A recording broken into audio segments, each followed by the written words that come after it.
la yanqusu malun min sadaqa fatasaddaqu, mali haipungui kwa kutoa sadaka. Jamani, toeni sadaka.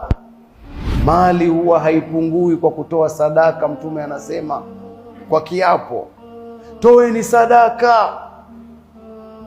Kwa akili za kawaida na hesabu zetu za kila siku zinakwambia hivi, 10,000 kweli ukitoa 3, si zimebaki 7? Ni kweli zimebaki 7. Kwani kubakia 7 ndio lazima iwe ni kupungua mali?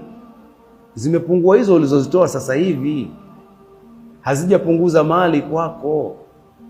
Mali sio ile 10,000 tu. Mali ni pamoja na afya yako na afya ya familia yako na utulivu wa amani yako. Vyote hivi ni mali kwako. Ukiwa navyo ndipo unapopata mali ya pesa. Ni kweli, si kweli? Sasa unapotoa ile, Allah analeta utulivu kwenye familia yako, analeta utulivu kwenye afya yako, analeta utulivu ndani ya biashara yako. Kwa hiyo utakuta mambo yako yanakwenda sawa, hakuna kilichopungua. Umepata baraka, mali yako inaongezeka. Hii ni TV Iman Tanzania, elimu bila mipaka.